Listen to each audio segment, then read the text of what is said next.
শুভেন্দু অধিকার, গৌতম ব্যানার্জি মুরের বিরুদ্ধে বাকি দেবো অদিত চৌধুরীকে, যদি ভোটে দাঁড়ায় যে তাতে সাহায্য করলো। কোথায় প্রার্থী দেবে না দেবে আগে নিজে ঠিক করে নিজে কোথা থেকে দাঁড়াবে আর সেখান থেকে জিতবে কিনা। ওকে গাঁও মানে না, গাঁই মানে না আপনি মোড়ল। ওকে গ্রামের লোকেরা মোড়ল মানছে না। কটা লোক নিয়ে কি বাবরি মসজিদ যাত্রা না কি যাত্রা একটা করলো, সেই যাত্রা তো সেটা নাটক যাত্রায় পরিণত হলো। 25টা লোক নিয়ে হাঁটছে। আগে বেটা নিজে লোক জোগাড় কর যে তাকে, তারপরে কাকে হারাবি সে চিন্তা তো পরে করবি।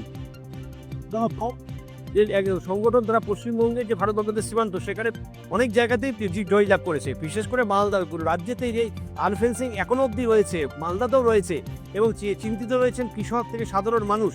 কি বলবেন? অত্যন্ত চিন্তার বিষয়, উদ্বিগ্ন হওয়ার মতো বিষয় এবং আমাদের সকলের উদ্বিগ্ন হওয়া উচিত।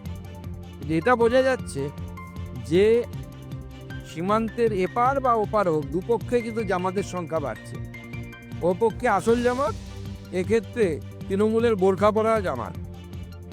দাদা সোনাপুনি একটা কর্মসূচি কি মনে করছে, কতটা সুবিধা? না, আমরা যুবকদের কাছে যাব, আমাদের যুব মোর্চার নেতৃত্বে আমরা যুবকদেরকে বোঝাবো। আমরা প্রথমে দেখুন আমাদের স্ট্যান্ড খুব ক্লিয়ার।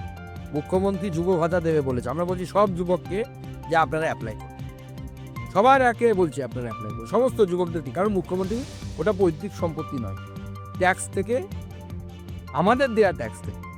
আপনারা যে পোস্ট অফিসে টাকা রাখেন, ফিক্সড ডিপোজিট করেন, বা যেটা যাদেরকে আমরা বলি হচ্ছে স্বল্প সঞ্চয় যোজনা, কিষাণ বিকাশ পত্র, আমার বাড়ির লোকে করে, আমার মা করতেন, সেই টাকা রাজ্য সরকারের কাছে যায়, সেই টাকা থেকে রাজ্য সরকার দিচ্ছে, বিভিন্ন ট্যাক্স থেকে দিচ্ছে। অতএব এই টাকা মমতা বন্দ্যোপাধ্যায় বা তৃণমূল কংগ্রেসের টাকা না, প্রথমে সবাই অ্যাপ্লাই করে।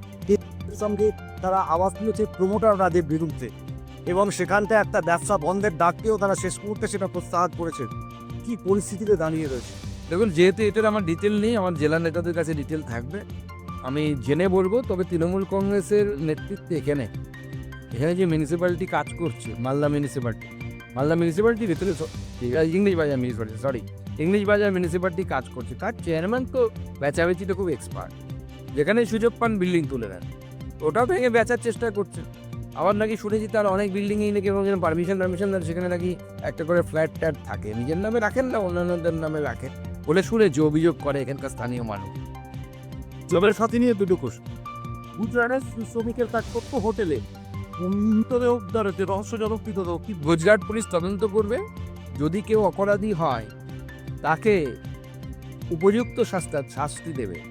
আর যদি সুসাইড হয় তাহলে এটা আমাদের জন্য অত্যন্ত দুর্ভাগ্যজনক যে আমাদের বাংলার একটি মেয়ে সে হোটেলের কাজ করার জন্য অন্য রাজ্যে যাচ্ছে। তাহলে ভাবতে পারছেন কি অবস্থা হয়ে গেছে। আর আমি জানি মালদা জেলার একজন নেতা, তার বাবা হোটেলে কাজ করত, তার এখন যদি জামার দাম শুনেন আপনারা অবাক হয়ে যাবে। তার বাবা মাসে না যা মাইনে পেত, তার থেকে সে দামি জামা এক একটা করে পড়েন এক তৃণমূল নেতা, আমি তার নাম নিচ্ছি না। শুভেন্দু অধিকার, গৌতম ব্যানার্জি মুরের বিরুদ্ধে বাকি দেবো অদিত চৌধুরীকে, যদি ভোটে দাঁড়ায় যে তাতে সাহায্য করলো।